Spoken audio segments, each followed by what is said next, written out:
Order, please rise for the Pledge of Allegiance. Pledge allegiance to the flag of the United States of America and to the republic for which it stands, one nation, under God, indivisible, with liberty and justice for all.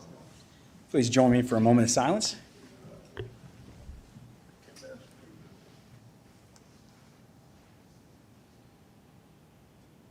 Thank you, everyone. You can be seated.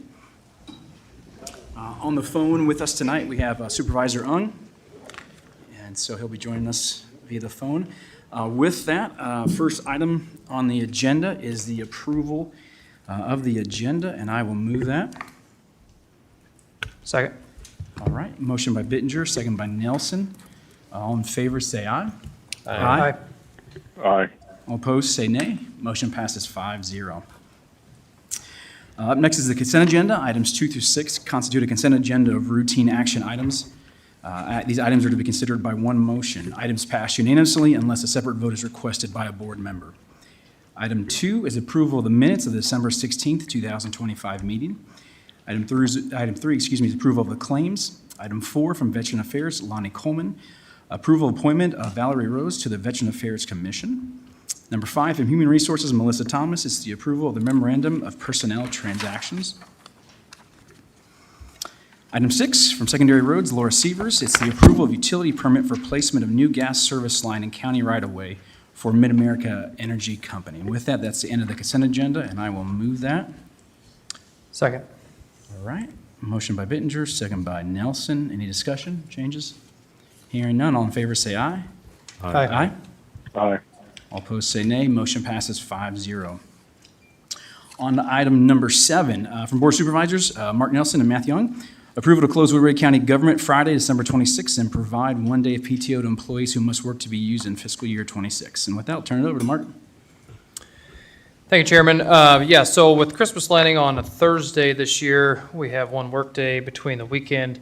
I thought that it would be an incredible benefit to all of our employees if we gave them that day to spend more time with their family and friends. I see after submitting this item that the president issued that as a federal holiday this year, so federal workers have it off. I think the state might be doing something as well, but it's just a little thing we can do to show our appreciation of our staff and give them some extra time with their family. And I know that December's been interesting this year with the first 3 weekends being blizzards and like our road crews, so we're out working all those weekends, so I think that's something that they especially would appreciate. What could be up for discussion here is that, we have some employees that will have to work Friday no matter what, whether in the sheriff's office or the jail or juvenile detention or EMS workers, and so to make it right with those people, I think that we should offer PTO, and I'm up for discussion on whether we do a set like 8 hours like a courthouse employee, or if we cover the entirety of their shift. Some may work a 9-hour shift, some may work a 12-hour shift, some may be on for 24 hours. I'm agreeable either way. I just want to make it right for those people. But at any rate, I think that this would be a great way to say we appreciate the hard work that they do throughout the year. Okay, all right. With that, I entertain it. Auditor Scaff, what's the best way to implement? What's the, in your opinion, what would be?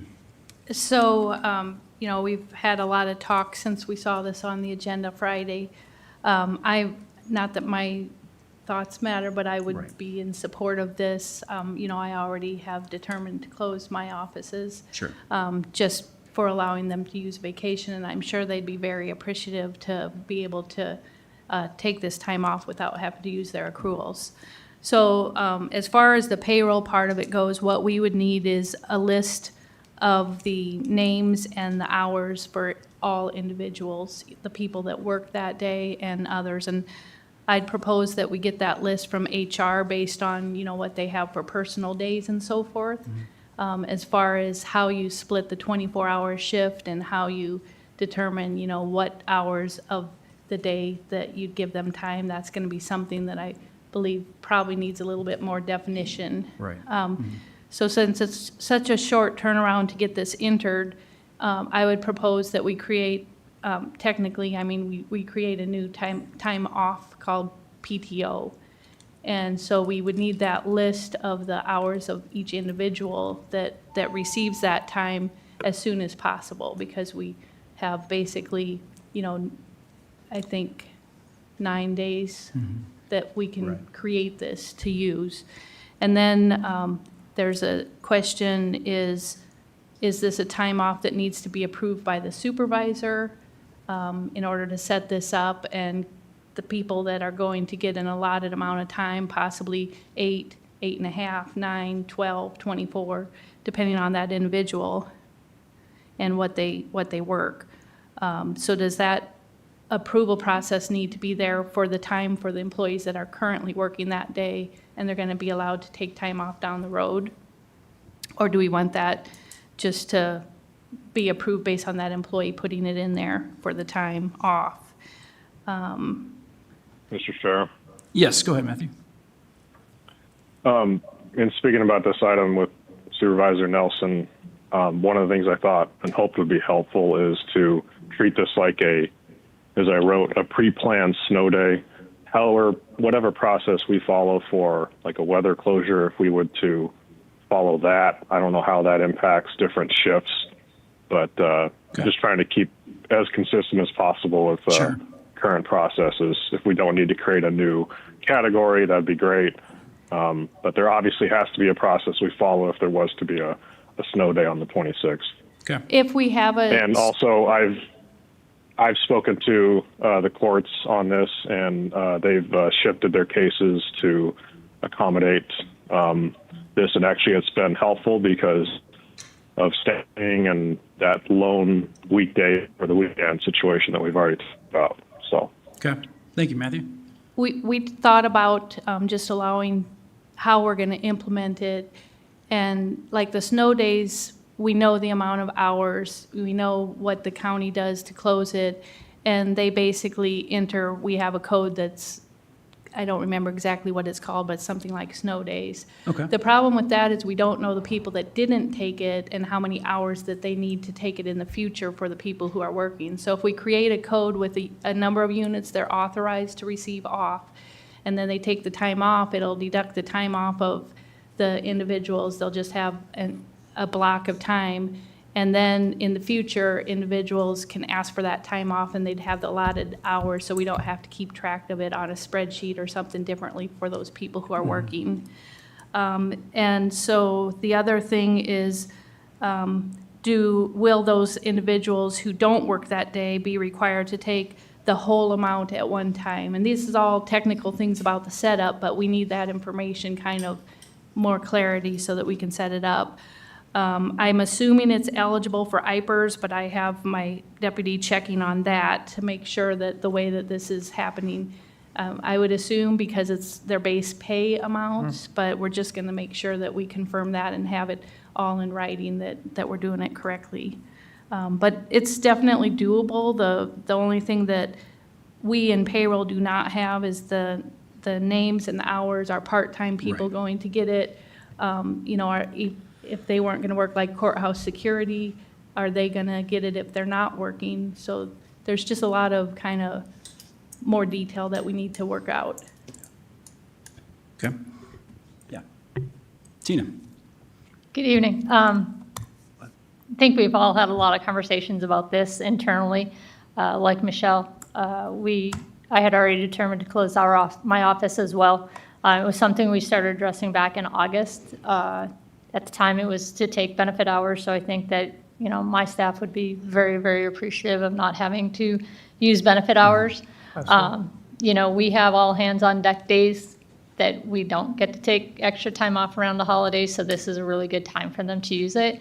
A couple of thoughts that I had on the time is, Matthew made a really good point about handling it like a snow day and what code we do it. But for those who actually do work, and I don't profess to know everything, is could you use a comp day, a comp time process as like when, so for everybody who is working on that 26th, could there be some calculation of comp time to put it in a comp time bank that they could then use? I think the tough part that I would see with that would be how do they use it all? You make sure they use it by the end of the fiscal year, but comp time has to be used at the end of the fiscal year anyway. no matter how much Right. they have. And would the intent be to pay it out, or if they don't use it, that they lose it? That would be a couple added questions. Yeah, that was, I guess I didn't write that question down, but that was one of our questions also, is there are going to be individuals asking at the end of the fiscal year if they're going to get paid out. And since it is part of their, budgeted time, you would think that they would be paid out for it at the end of the year. It just logically makes sense to me. But those are questions that we're not sure. The comp is paid out, so once at the end of the year, where I know some departments will require individuals to use it, but they do have to be paid out, and it all depends on which department it is. Some are in December, some are in June, some are in, I think, February or January, but there's a lot of different, Sure. factors. Right. I have no problem with setting up a PTO. It's just as much work as, adding it to the comp time. And the comp time is actually based on overtime worked, so it's a little bit different. I would prefer to see it as a separate entry altogether so that it's clear that this was an exception to the norm and it isn't going to count towards if we run reports or required to give reports of some of our comp time and vacation during our fiscal audit. It's Right. clear what is what on there. Sure. So as far as the comp time, each contract does have a different payout for comp time, so that might be a little bit harder to do. My suggestion would be like another personal day, the 12-hour personal day, or the 2 for the part-time, 9 hours for the deputies, 8 hours for somebody juvenile detention, unless you would like to prorate that. Then we could put that in the personal time, or a new bank, like you mentioned, and I think it would be best to have that used by June 30th, and they have 6 months to use that, additional time to spend with their family however they want, since they couldn't do it on the 26th. Right. Okay. Would Right. you propose to pay them out on the last paycheck of June? No, I think they should be able to use that time and to take Well, it if for they, pay. if they don't use it, which often happens because people might be busy and not have, they might just want to work and not take the time off, would you propose that we have a payoff date, that if they haven't used it, that they get paid out? Well, to me, that would be more of a comp time, because comp time is paid out on certain dates. I think it should be addressed more like a personal day, because personal days, you use them or lose them, and that's throughout the whole fiscal year. So I think it should be as a personal day and not as a comp day, but that's up to the board. And that was the vision, that was my vision behind this as well, was to be a personal day, not a comp day. People need to take time away, they need to have days off, they need to have breaks.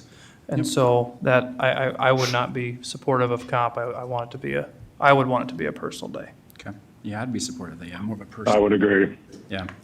I would ask that the department heads be responsible to let me or the auditors know who worked that day, who was scheduled that day, Absolutely. who deserves to have that put in their bank, because even if they weren't scheduled, it's not fair that they don't get that time. Right. So I would ask Correct. that the department heads kind of be responsible to let me know who, or the auditors, who needs to have time put in their personal bank. Okay. And I'd Yeah. agree with that. If I could just, I understand that you look at it as you're giving them time, but you're giving them time out of time they're scheduled to work. So if you don't pay that out after June or at some time, you're taking away from their regular scheduled pay, because they would be, say they're working 12 hours and you're giving them 12 hours of time off. So that's time that they normally would have worked and been paid for. Just like everybody who's working on Friday, they're really given paid time off of their normally scheduled hours. And so if you don't pay them, you're not paying them their full scheduled hours for the year. I believe you are, because I believe you still are, because they're If working. they don't take it is what I mean. If they don't take it, If they well, then don't that's on, use it. that's on them. And so to me, and I they agree. should get paid for that time, because you're giving them time off that they would have worked. So Right. if they took vacation, they'd be paid. If they, vacation's paid out at the end of the year. If they took comp time, they'd be paid. Comp time's paid off at the, at certain points in time, so they're paid for the time they're scheduled to work. This is the same circumstances, is that they're taking time off that they normally would be scheduled to work, and so they're getting paid their entire amount. I just feel like if somebody's scheduled for 20, 80 hours in a year, and they take they're given 8 hours off, they're only getting paid, and they don't take it, they choose not to take it because they work that day, they're only getting paid for 72 hours for that year. No, they're getting paid 8 extra hours for that year, because they're They- still getting paid for the day they worked, so that's their scheduled time. Plus, they're going But to they're be given taking an that extra. time off that extra. they normally would take vacation. I mean, So I then guess, how would I it feel be- like they would be shorted.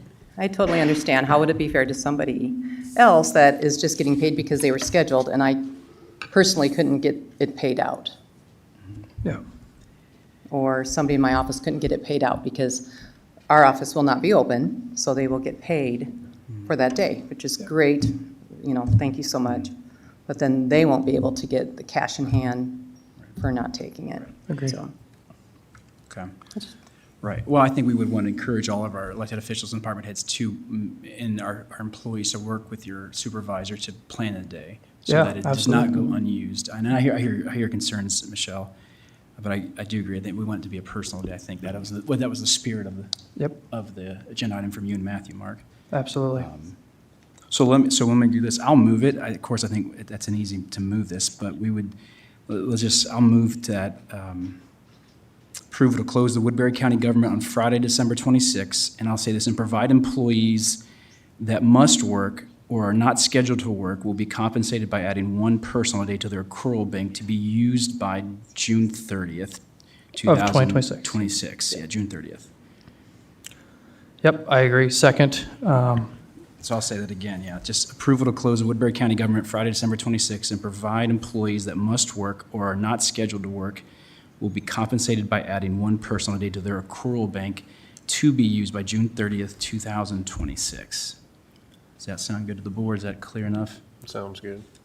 and for the Okay. direction will be for the department heads to get with HR on the eligible employees that, were worked that day or scheduled to work, and then those employees will work with their supervisors to use that day by June 30th. Yep. Yeah. Everybody needs a break every now and again, so. Okay. Motion by Bittinger, second by Nelson. All right, all in favor, say aye. Aye. All opposed? Aye. Say nay. No nays. Motion passes 5-0. All right. Item number 8, from myself, just an LEC maintenance update. Just for the public, it's been brought up to, I know Supervisor Nelson and I, just about the maintenance fund, and we just wanted to be clear, there's nothing new. It's not like it's empty, but we just wanted to let everyone know, the public, Sioux City Council, that we have the maintenance fund. It's not going anywhere. We believe in it. It's going to be used to make sure the new facility is taken care of. And I just have some numbers, just so the public's aware. The balance at the beginning of this year, January 1st, 2025, the maintenance fund was at $1,413,000. As of right now, December 22nd, the balance is $1,835,000. And so we are earning interest on that money as well at $4,000 per month in 2025, and that's being put back in the maintenance fund to make sure that we have enough funds long-term to take care of this building. And so we just wanted to, I put this on here just to make sure the public is reassured that we are going to use this, and the board believes in it. And I don't know if anything else, any of the board members? Yeah, Tina, go ahead. But yeah, just an informational update, so. Yep. So just to add some clarification to it, Sure. I know that you just gave the amounts. We do have that invested in several different ways. Okay, So we have perfect. CDs out there, and we have them coming up at different maturity dates. And we also have some in a daily account, so it's readily accessible to us if we actually need to use it. So we're not dipping in or having to cash out a CD early. I think I work closely with Ryan on, when we do the investments and as we continue to fund, we Yeah. look at what investment opportunities that we have out there. So, Perfect. it's trying to be fiscally responsible Right, yep. and get as much interest as possible on those funds while they're sitting there. Right. Thank you, yeah. Thank you, Tina. And if we think back, the four of us would have been citizens at the time of the bond referendum and the start of this process, but I remember as a citizen going to public meetings about the bond referendum and the building of the new jail, and one of the things that was talked about was that there would be a maintenance fund that would help keep this facility in good shape. And so the county puts in $200,000 twice a year. So that's $400,000 a year that goes in this fund. As Chairman Bittinger and Treasurer Bertrand just talked about, any interest that's earned goes back into that account. And that is not money that this board has access to. That's money that the authority has control over and can spend on the Law Enforcement Center Authority. And we've gotten a legal opinion from Jace Kaminsky at Aller-Sakuni about what that maintenance fund money can be spent on at the jail.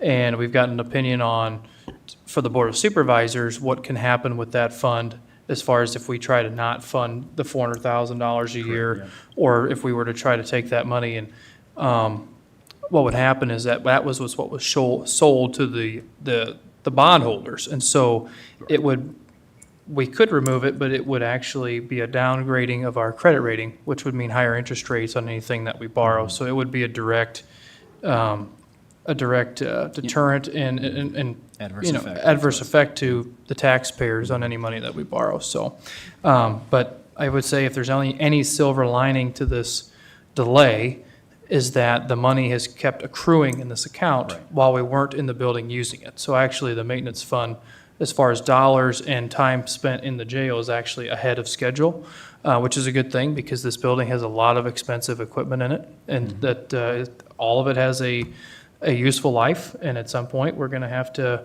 repair and replace. But I appreciate Dan putting this on here so we can just kind of talk about it, give our year-end recap. But you know, $4,000 a month's about 48 grand, 50 grand this year that we've put in there from interest. So thank you, Tina, for watching over that. That's awesome, and appreciate that very much. And we'll contribute to One correction, Mr. Nelson. The interest rates, the Board of Supervisors controls that, just like we control inflation. So that is thanks to us. Also, yeah, thank you, Dan, for putting this item on. I'm a little befuddled that it's even required. Right. Everyone on this board currently has either spoken affirmatively on the maintenance fund or has never said anything publicly that would ever lead anyone to believe that they want to do away with it. Yeah. Everyone that's currently on the board feels that way. I know there's been some discussion with maybe city council, other governments, but if anyone has any on this and they don't know who's currently on the board and who left, the city council is certainly free to pick up the phone and get.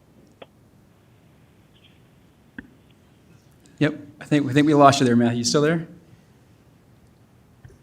Still here. Okay. All right. We lost. You dipped out there on your point there, your crescendo there. We missed that crescendo. Oh, man. I was saying the city council can give us a call if they want to know what we think, but we've been pretty clear on the maintenance fund, at least the current members. Correct. Right. Yeah. And this was, over the last couple of weeks, I've received a lot of phone calls and questions and concerns. And so once again, we want to leave no doubt of where we stand on this as a Board of Supervisors. So as we see the old building being demolished, if everyone came in today to the courthouse, we do not want to repeat those same mistakes. And so, but anyhow, so it's just an update. So we're getting applause, Matthew, from Kenny Smith, our Building Services Director. So. Yeah, Mr. Chair, I'm just going to add a little bit to that. I mean, as everybody, there probably questions, why would you throw money at this? I mean, you could look at any of our buildings. Let's look at secondary roads buildings. It would be nice to have funds for all of our buildings that we have. And so hopefully going forward with this one, it's going to take care of a lot of things in the future. I just, for myself and the public, somebody refresh my memory, this has a cap that we get to when it ends. So right? in the contract, the lease, it says once we reach $8 million in that, the county will no longer have to do the $200,000 semi-annual payments. And once the balance of that dips below $8,000 due to expenditures, fixing equipment. $8 million. 8 million, excuse me, thank you, sorry, 8 million. Then we would, and then once again, we would reactivate those payments until we got it back up to 8 million. And then once we reached over 8 million, then it would stop, until it's spent down. So, Great question. yep, good question, yeah. So, all right, with that, let's keep moving on. Item B is for myself, is to approve Tony Winger as the LECA at-large citizen for Woodbury County with the effective start date of January 20th, 2026. This is on here. Last week I'd said that we were going to wait, and the board, Mark and I had talked, we were going to wait until January 1st just to approve and put forth a new citizen's name. But due to some other factors behind the scenes and all that, we just felt that it best to go ahead and just, for the county to lead in this and go ahead and vote. and then have this ready for the new Sioux City Council that's coming on board for them to be able to know where the county stands. And so there's a new 6-year term coming up for the LECA at-large citizen representative, which starts January 1st, 2026. The current citizen at-large 6-year term ends on December 31st. And so in the background I put, let me just read this here for the public and those that are listening. It says, the LEC has entered the next phase of general operations and long-term maintenance. The Board of Supervisors desires to have an at-large citizen representative with experience in jail operations and maintenance. Tony Winger will retire from the Woodbury County Sheriff's Office on January 15th, but it might be the 16th. I might have the wrong date there, but January 15th or 16th, 2026. He has experience of jail operations and maintenance throughout his career, serving under multiple sheriffs. And so today we are just here, board. I'm bringing this to the board just for us to look at and consider Tony as our LECA at-large citizen. And so with that, I'll open up to the board. And Tony, if anything you want to say, if you want to come up to the mic, introduce yourself, and just kind of tell us maybe if you want to quick, just kind of why you'd be interested in this. I know you approached the board and just want to just. I don't know if I have anything I want to say, but if you have questions for me, Okay. I'm more than willing to, Sure. to answer those. Okay. I have a question. Yes, go ahead, Matthew. Tony, are you doing this of your own free will? Yes, I am, Matt. Great question, Matthew. Good. Tony, if you would, Props to you. I think you said you started in 93 Correct. with the sheriff's office. Would you just walk through, where did you start in the sheriff's office? Who was at the helm then? And just kind of walk through your career. I know you're going to be retiring, in January, but just walk us through what you've done here for the last Like you said, 30 years. 1993, Sheriff Dave Amick hired me. I started in the jail. I was a correctional officer for 2.5 years. Got tested and got hired to go to the patrol side of the house, the deputy side of the house.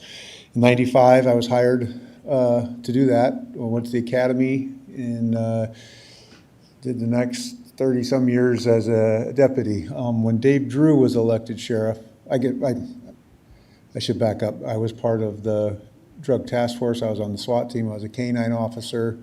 And then when Dave Drew was elected sheriff, he appointed me one of his percentage deputies as a lieutenant, and I was in charge of investigations for a while, and then he promoted me to captain, and I was in charge of investigations and patrol. And then we had a major leave. Greg Stallman left and became a chief over by Des Moines, and so I was appointed as a major and took over control of the jail about the time the new jail talk started. And about 1.5 years left in Dave's term, he did not have a chief deputy. He made a chief deputy's position and appointed me to that position. And when he decided to retire and Chad decided to run for sheriff, Chad was kind enough to keep me on as chief deputy. So I would been his chief deputy for 5 years also. I've either worked in the role of every job in the sheriff's office, or I've been in charge of every job of the sheriff's office. So 33 years, I'm not going to say I'm the smartest man in the world, but I have gained a little bit of knowledge about the inner workings of the sheriff's office. All right. Okay. During the construction process and the move-in process, I know I was only appointed on the authority in September, about halfway through the project, but I recall that you were going on a lot of walkthroughs through the jail, and then were a major part of the move of getting everybody, would you talk about some of that? This all started thanks to Kenny.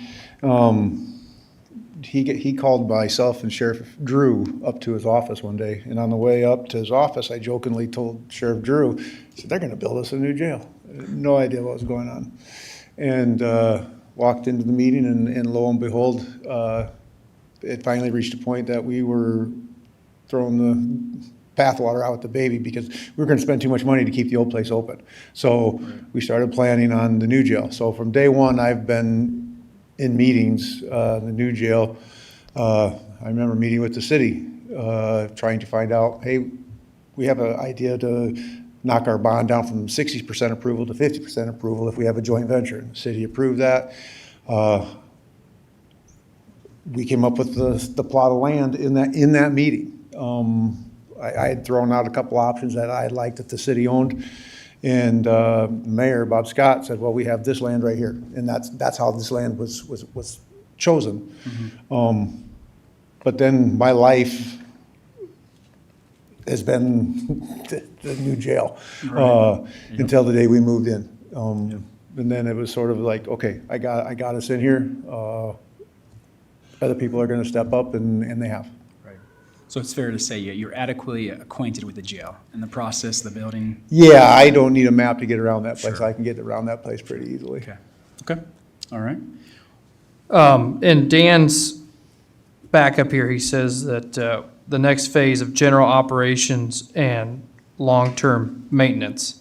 So in the time that Kenny Schmitz has been in charge of building services, his staff have been in charge of the old jail, and now they are in charge of the new jail and will be going forward as far as the maintenance and the cleaning, that kind of stuff. Do you have a good working relationship with Kenny and his guys and understand, I'm sure you report to him on the things that are broken or need adjusted and need fixed, I'm sure on a daily, if not hourly basis out there? I would like to think we have a good relationship. I don't know if Katie's going to stand up here and say something different, but no, they've been always very, very responsive when we have an issue. I mean, we had a riot in the old jail, and building services was right there watching the riot with us until we could get it under control. And they came in and took care of everything that needed. If something breaks, they're very well versed in knowing that this is a 24/7 operation, that the inmates have numerous civil rights that we can't violate by saying, well, we can't get this done for a couple. It has to get done, and his crew is on top of it.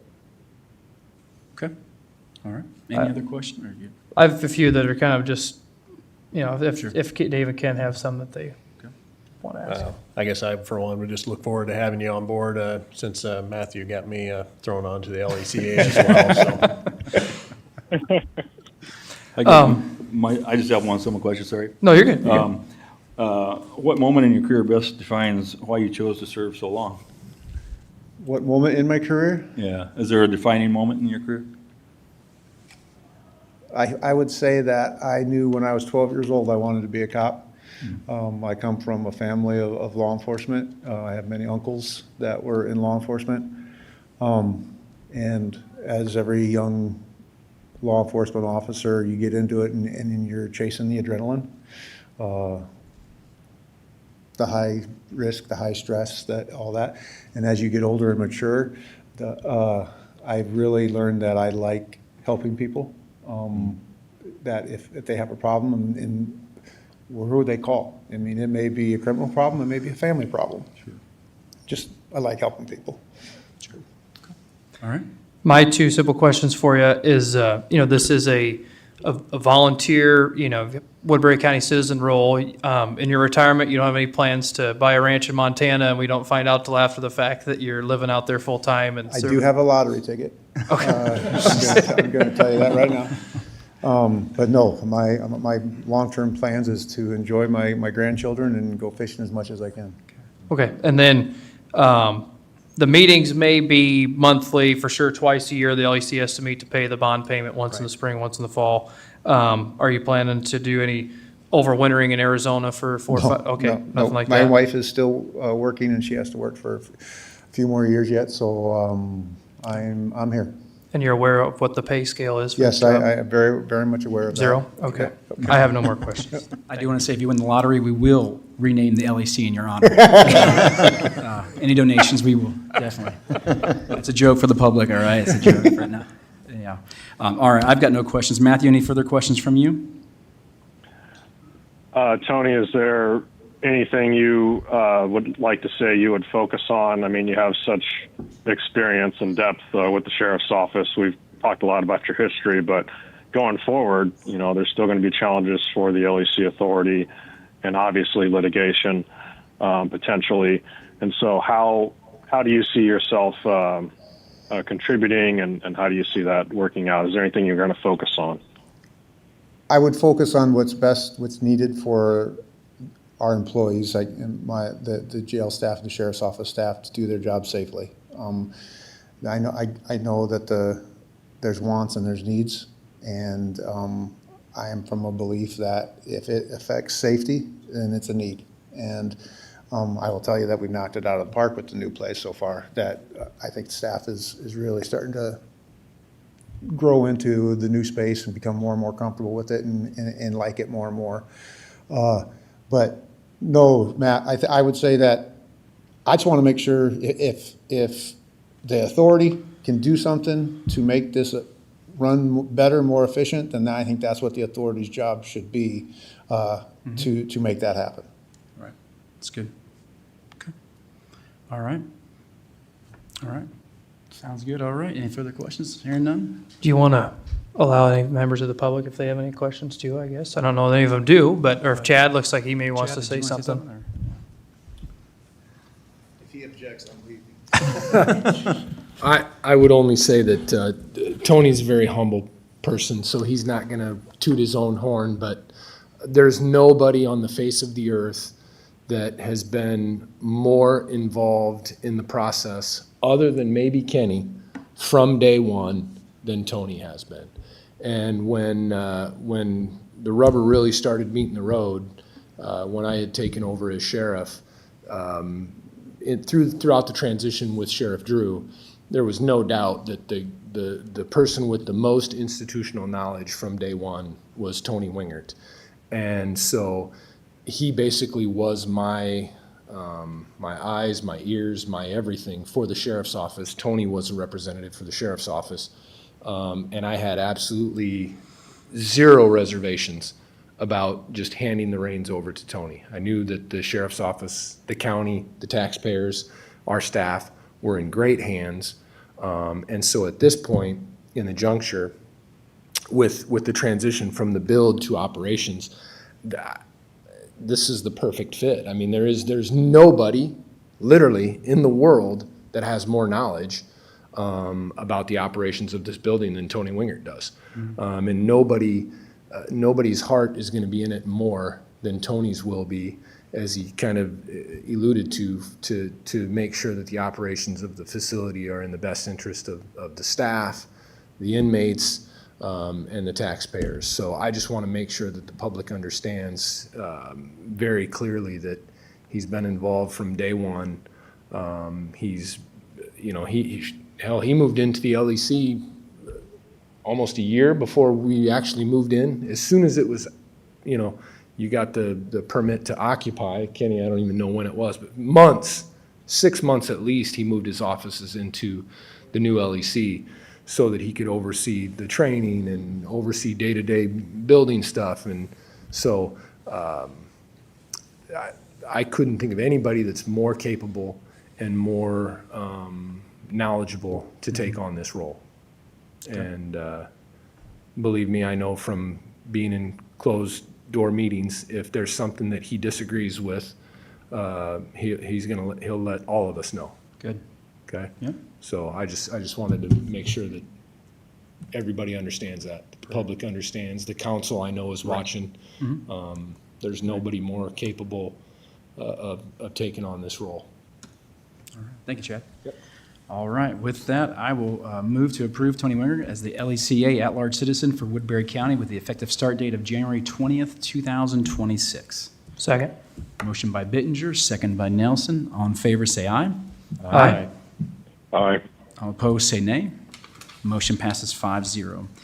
Before we go on to our 4:40 set time, we have one more minute. I just wanted to highlight for the public and just state for the board, on the first week of January, I'm going to have an agenda item just honoring Chairman Wick.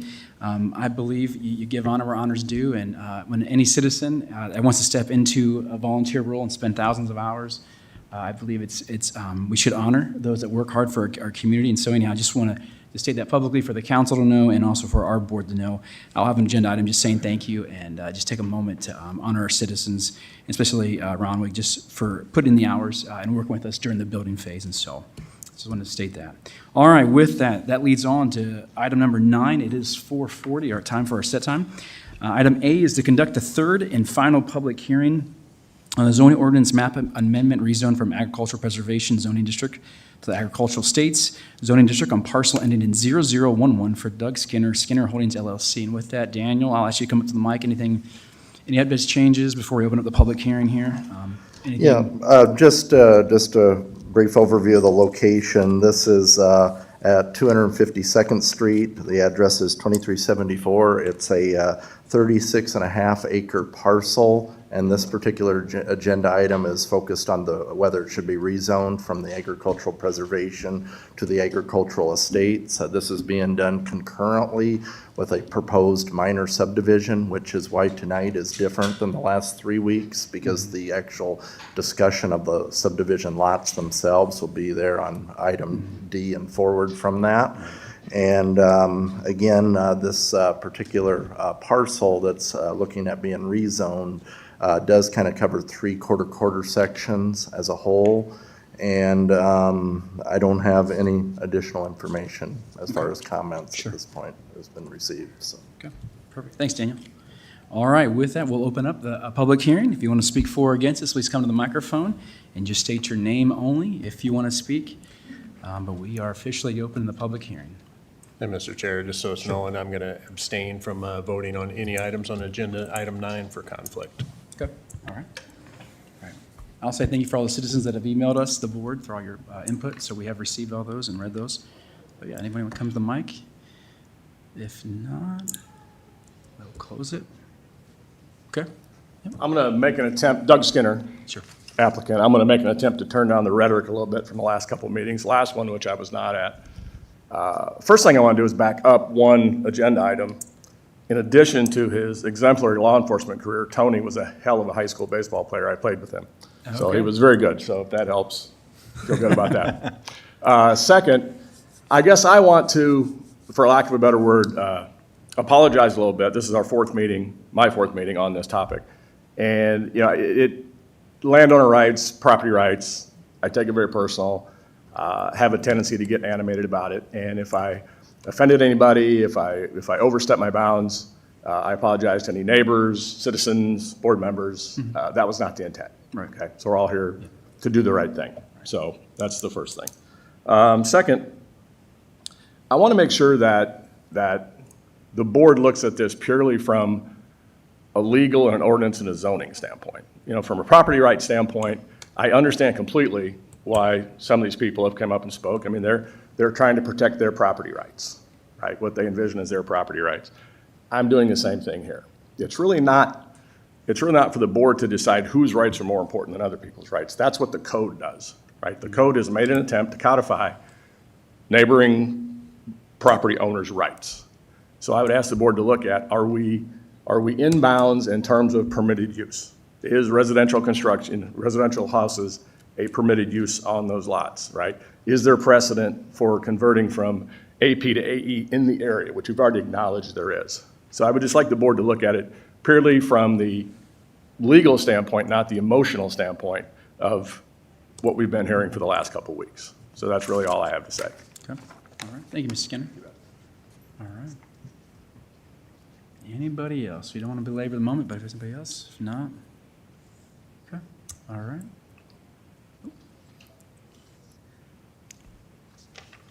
Hi, my name is Cindy Foy. The last 3 weeks, you guys have taken a lot of phone calls, emails, feedback, text for and against this whole project. I just want to say thank you for your time in considering whether it's for or against, just to say thanks. Thank you. Thank you. Yeah, I don't think we get a lot of public thanks at the public hearings, so thank you. Not that we, it's an honor to serve, but that's good, yeah. Okay. And I'll say, like I said, like earlier, thank you to the public for all the emails, and yeah. I think the board, all of us, we love that input from the citizens, Absolutely. yeah. So, yep. Okay, all right, seeing no one else, anybody else?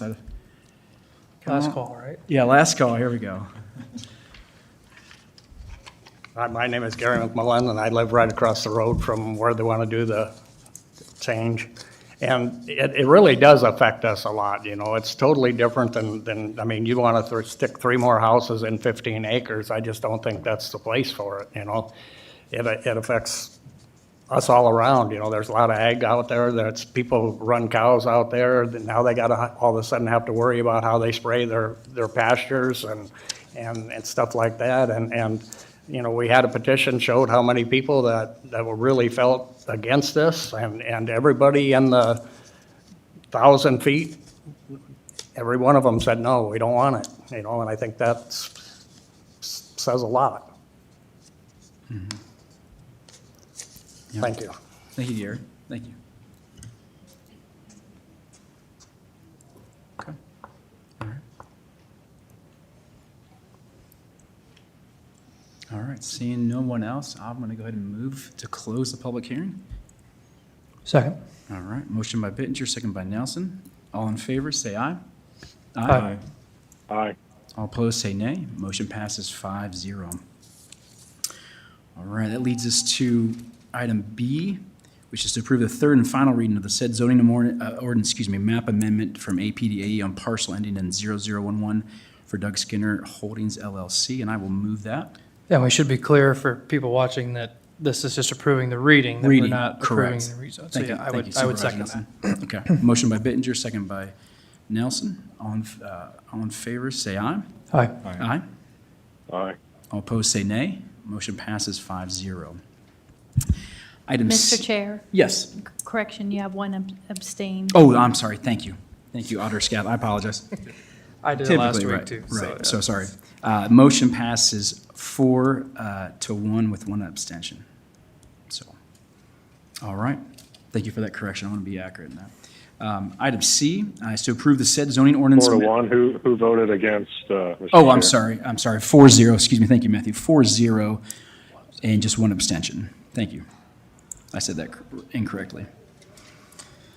Item C is to approve the ordinance map amendment from AP to AE on parcel ending 0011 for Doug Skinner Holdings LLC.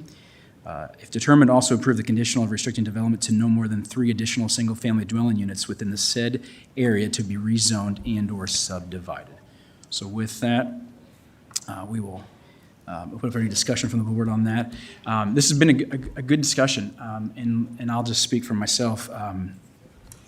Looking at the rights, looking at preservation versus property rights, looking at what is allowed legally.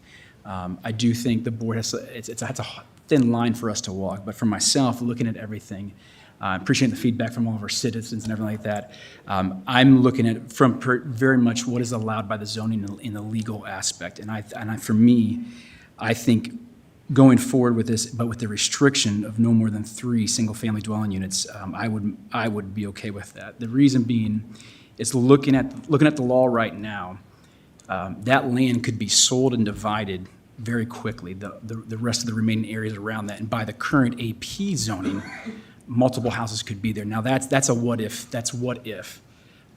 And I know that, we want to preserve Woodbury County, and I agree with that.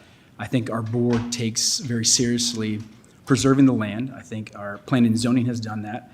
I know some have disagreed with planning and zoning and them in their decision in their 5-0 decision to recommend the board to approve this. But I think with some of our solar and wind ordinances, I think our citizens know we want to preserve our county rural areas. But also look at what is currently allowed under AP, and I believe that if we add this restriction of 3 homes, that is actually a more restrictive covenant. And I just, looking at it from a legal perspective, looking at what is that razor thin line between property rights and legal rights, I see from this, there's nothing that the board could really do outside the legal rights. I think we could have more adverse effects for us if we were to say completely no to anything. But I think underneath the AP, reading the AP, speaking with Mr. Priestley this week, I think it is allowed. You can add more homes, but I think this is a restrictive covenant, which I would move only to approve the restrictive covenant here. So I really do appreciate everyone's input. I think, if we said, hey, yeah, build whatever, no restrictions, and just do whatever you want, I think that would be out of bounds according to the zoning. But we're looking at just really the zoning, what's an AP, there could be a lot more homes be built if that land would be subdivided underneath Iowa code. Landowners could buy it, subdivide it once, sell that, subdivide it again. And so looking at all that, I'm going to move, I'm going to be voting for this. So if that makes sense, kind of just,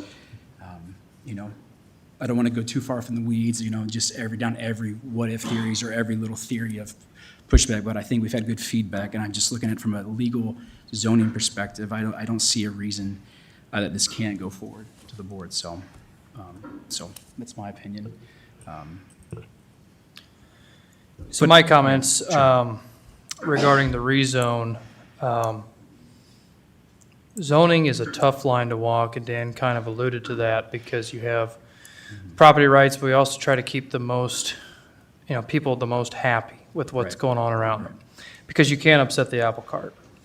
And when we talk about AP to AE or any of our other zoning districts, whether that be commercial, residential, or industrial, it would be well within my rights to come right on the east side of Sioux City, which is largely AE, and I could buy that and flip it to AP and put in a feed yard. Is that appropriate for that area, given the people that are there? Right. I would say, as someone who would build the feed yard, no, because I believe that is a hindrance on the life that they are living there. Inversely, if you look at where I'm at, you could come out to rural Correctionville, you could buy the property across the road from me, rezone it AE, and slap in a bunch of houses. Would that be a nuisance to me that has a feedlot there and livestock facilities and that sort of thing? And the answer again would be yes. So we have these zoning districts for a reason, and it's to try to help guide people to where do you want to be? I want to be farming with livestock. Okay, well, you should probably be over here amongst other people that are farming with livestock. You want to have country living, you should probably be over here with country living. You want to be industrial, we've got this segment over here with transmission lines and everything else. You want to have a house in town, we've got residential for that. And so that's what I keep coming back to. And while the chairman is correct as far as the quarter, there could be actually even more houses than the 3 additional, which would be 4 total. They would also be more spread out. Right. And when you look at this subdivision and the way because this is some of the roughest terrain in Woodbury County, these homes would have to be built along the private drive, in essence, that's there. And I believe the home to the road is like a quarter mile to 3/10 of a mile.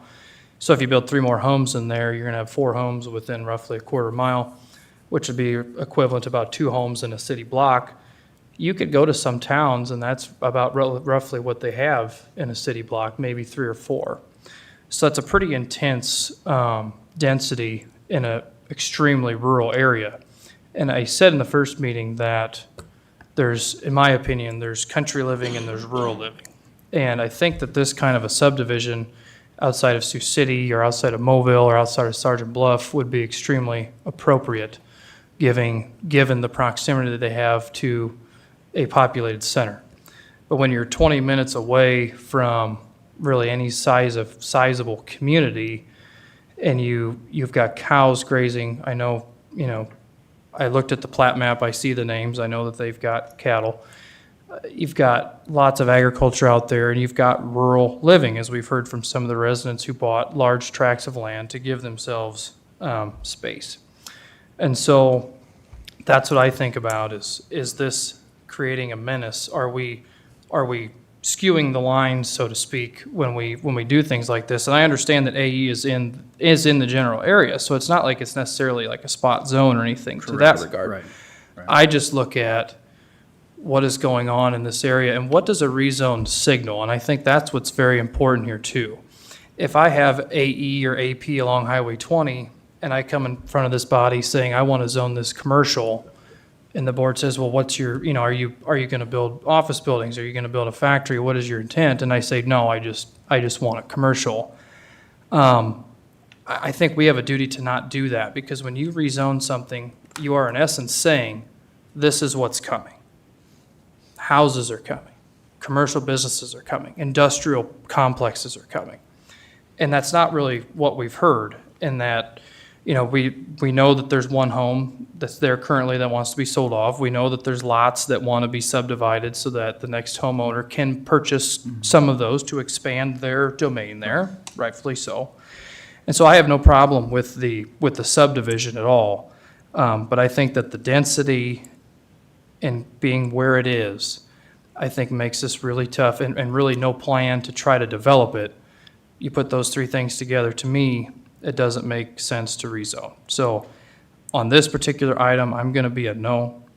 On the subdivision, which is on item E, I am supportive of that. And so that is my rationale and reasoning.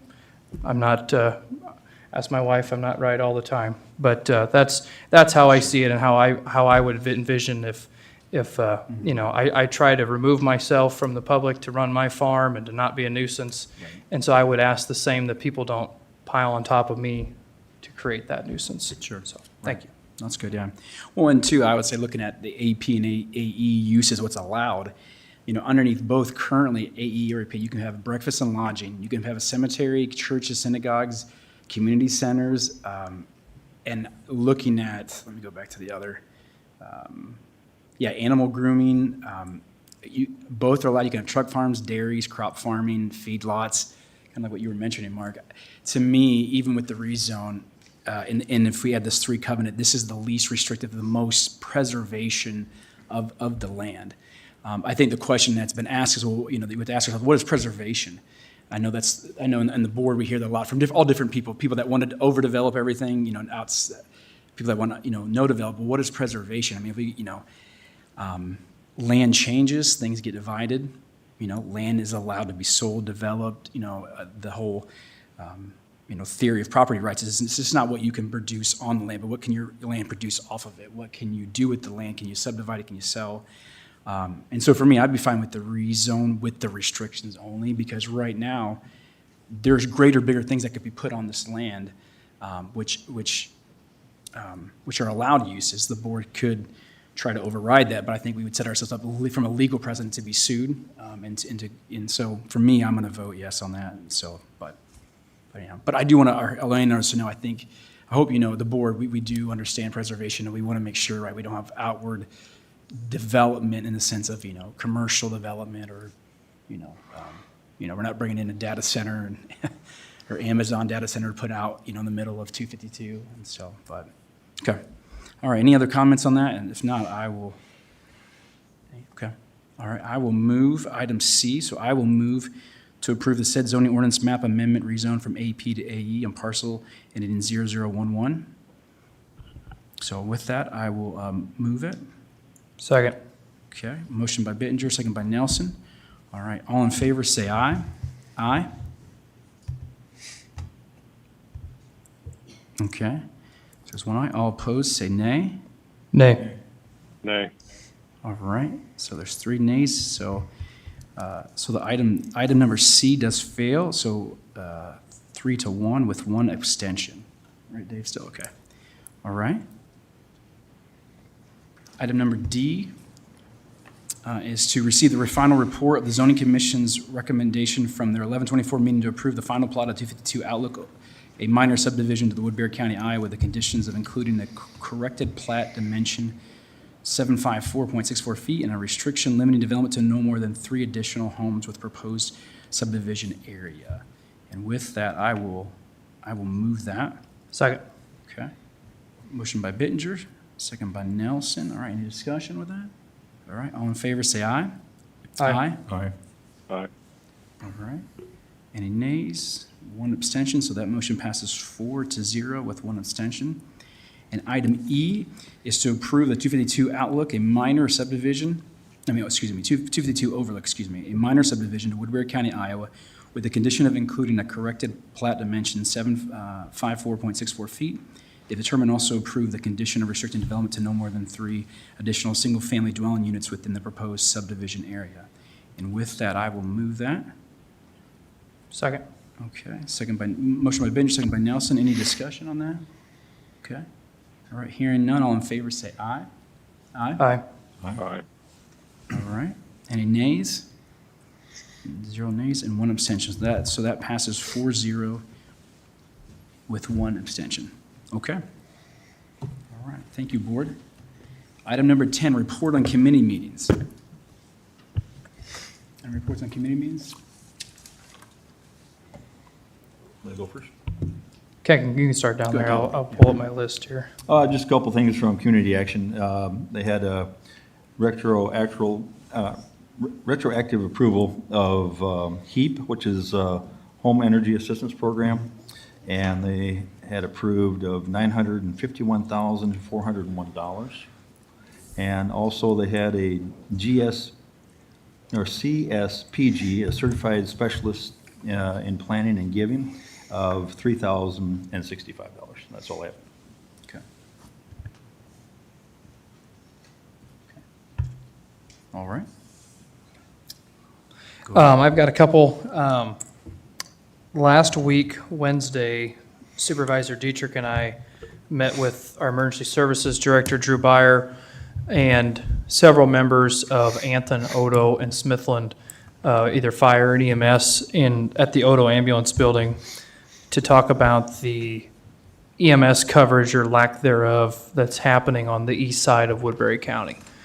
I know Matthew Ong's on the phone, but he can talk more about this, but several years ago when Matthew was newly on the board, the county voted to fund 24/7 paramedics out of our Climbing Hill building. So 24/7, 365, we have one paramedic and one EMT that responds to assist any ambulance department in the county. And that's been a godsend for our rural communities.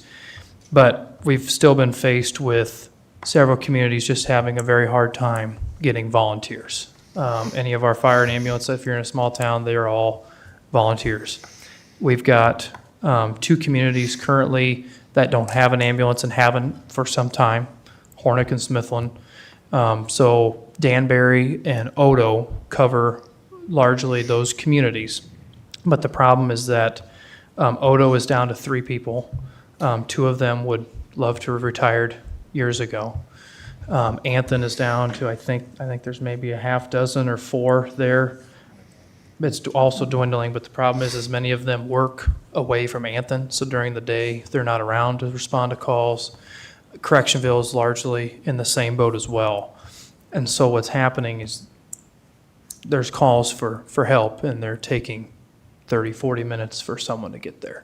And our staff may be there, but if there's not an ambulance there, there's not much that they can try to stabilize a patient, but they can't transport. So we had it was a very good meeting. We were there a long time talking about how we can help this situation, because it becomes a major quality of life issue for everyone living in those rural areas. If they got a call for an ambulance and it's a half hour on a nice day before someone can be there, that's a serious quality of life issue. And so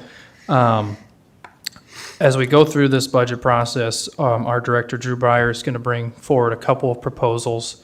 The city of, well, actually, I won't say the city of Odo, because the ambulance set is their own nonprofit, but the Odo EMS has been very forward thinking, and they are willing to provide a place for county staff to work out of their building and help provide more coverage to that eastern part of the county through somewhat of a 2080 or whatever we would need to do. And that'd be Mr. Widman down there would help us draft something, but we definitely need better coverage out there. But the problem is we have a large county. And so when we have 2 guys that are constantly, or 2 folks that are covering the eastern part of the county, we still have issues in Mobile and in Lawton and in Bronson and Sloan and Sergeant Bluff. And so there's just not enough help. And so we'll talk about this more up and coming, but it was I don't know what you thought, Dave, but I thought it was a very productive meeting. And Yeah, it was a good meeting, and getting something over there, if it would happen, getting something over there on that Highway 31 corridor, you could hit a lot of areas with a nice road pretty quickly, Cushing being in Danbury as well, going from Climbing Hill to Odo on a night when it's storming and stuff like that, it slows the process down of emergency response, so. And they talked about how it becomes a kind of a snowball effect. If you're short staff or short volunteers and you have a high call volume, then you get more tired, you're more stressed, and then more people drop. Well, then it makes it tougher for those that stay. And so it just continues to snowball. And so, nobody there wants the county to take this over. That's not the intention at all. But we believe that more help is needed to help stabilize the volunteers that we have and try to keep that burden off of taxpayers as best we can. Yeah, because when one of those, Anthon or Odo or any of those get called out or have to make a transport to Sioux City, that takes away from anybody else that's there if there is another call, or if there's 2 to the same area, so it definitely is a burden. Yep. So, But that's all I had to report, so, thank you. All right. And Mr. Chair, I do have, sorry to interrupt, I do have one more. Kent and I probably should have covered this. December 3rd, we had a special meeting in the Woodbury County Solid Waste Board. It was to vote whether to replace the scale out at the solid waste transfer station. We need to kind of, it was mentioned in the meeting, we really need to hammer down what is included in the contracts or with the agreements between whoever's running the solid waste transfer station. But we voted to replace the scale. We feel like that's a piece of equipment. It was there when Gil came in and took it over. We feel like it's a piece of our equipment that's with that area. So I'm sure Ryan will be getting, have to have somebody get a check from him soon for that. But it'll be coming from the local company, Siouxland Scale. So that'll be a good thing, and they'll try to hammer out what gets taken care of by the board and what gets taken care of by Gil. Yeah, and to add on, that will not be, county funds that will be paid for out of the landfill, money. Correct. I'd like to point out that for a freshman, Dave is now on the authority and he was thrown on the landfill deal. That is tough. Those are two tough assignments there, Dave, but you are a better man for it, so. One other minor thing on Well, I that. thought you were going to get back on the authority right away, Mark. I don't know why you're dragging your feet. Poor guy's waiting. I'm only one vote out of 5, Matthew. Put it on the agenda. See what happens, so. Touche. One other minor thing that came from that solid waste meeting was that I guess there's a cardboard baler that doesn't work, might be in Mobile. I don't know if it's on your property, Laura, for county roads, but it's a cardboard baler, and I think maybe we can dispose of it or something like that. That was just a minor thing that came up, so. Like, Kent, you mean like for metal scrap recycling? It was a baler used to make cardboard bales. Okay. And I don't think anybody's using that. I don't think it works. Maybe we can When just, Gil came in, and I think they provide all the recycling, stuff for the towns or wherever, I don't think they had a need for the cardboard baler there in the building. That got moved out. I'm not aware if it does work or doesn't work, but, it's a possibility that the board would look at selling that and the old scale as well. Okay. So.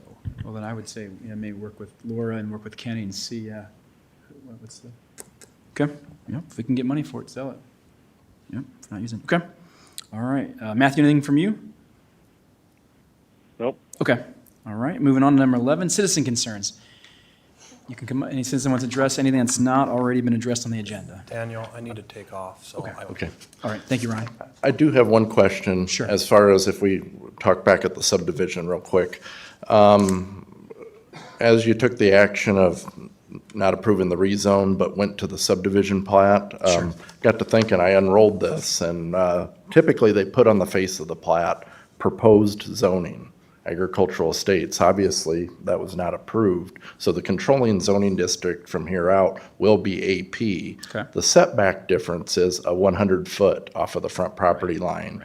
For the AP, AE is 75. So they have the phrasing proposed zoning on here, then of course, the AE setbacks, those were not approved. And I don't know if this would be a Joshua question, but is this something that can be Xed off the plat or removed? Or, because my understanding is the zoning ordinances, zoning districts will control in this matter, but should there be any concern with that on the plat, or would they have to reference removal of that?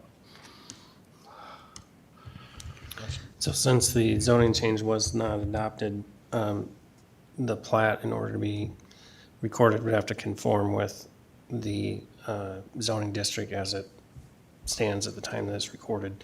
So if there's a change that needs to be made to the face of the plat, I think that would be inherent in the approval right after the prior zoning change failed. Does that make sense? So they record this, and from here on out, it's AP regardless of what that said, based on record. Well, it would be, theoretically, the zoning district could change in the future, by future board or future action.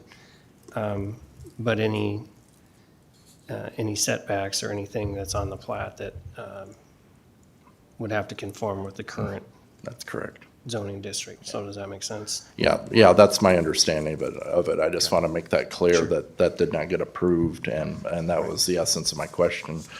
The other thing, real quick, I'll be done. I just want to report that the zoning commission did meet last night, and they approved a recommendation which you'll receive in January for the Snyder's Bend addition, just kind of south of the Browns Lake area. That's going to be similar to this process, a rezone and a minor subdivision plat. And then there was another subdivision, Wingert Taylor subdivision. It's a one lot that's coming up, so. Okay. All right. Thank you, Daniel. Okay. All right. Any other citizens? Any concerns? Mr. Chair? Oh, yes. I Yes, just Michelle. wanted to let you know, I think we've all probably received citizen questions about the hearing in the audience. It may not be real clear in the back row and so forth. So I did meet with IT, and we'll be bringing forward a quote to try to improve the acoustics here of having a speaker on both of the posts back there, as well as possibly going to a lapel mic that is used instead of everybody having to lean forward to talk into the mics. Sure. So hopefully, we'll be getting a quote in time to get it to the board, and think that it'll help resolve some of the issues we've been having since we've had this Right. new system. Okay. Thank you. Just a quick question on that, Michelle. Was there anything in there possibly about having like something that would print out spoken word up here where somebody could, that's hearing impaired could see We it? can or- bring that up. We hadn't discussed that, but yeah, that would be a That's a great thought. thing to have something of that sort. Okay. That's good. No, that's good. Thank you for that. All right. Anything else? Citizen concerns? If not, okay. All right, let's move on. Board concerns? Any board concerns? All right. The only thing I have, let me just, in light of the Christmas season and why we're celebrating, just a good reminder to the Board of Supervisors. The prophet Isaiah said this in Isaiah 9. He said this. He said, "For to us a child is born, and to us a son is given, and the government will be on his shoulders. And he will be called Wonderful Counselor, Mighty God, Everlasting Father, Prince of Peace. Of the increase of his government and peace there will be no end. He will reign on his David's throne and over his kingdom, establishing and upholding it with justice and righteousness from that time on and forever. The zeal of the Lord Almighty will accomplish this." And so that's just a reminder of why we're celebrating this season and getting some days off, but also to the board. When we govern, we don't take these decisions lightly, and sometimes these decisions can be please some, not please others, but we should always, in honor the Father and honor the Son, try to lead with justice and righteousness in our decisions and in the county government. So with that, everyone, Merry Christmas. Have a great break, be safe, and enjoy time with your loved ones. So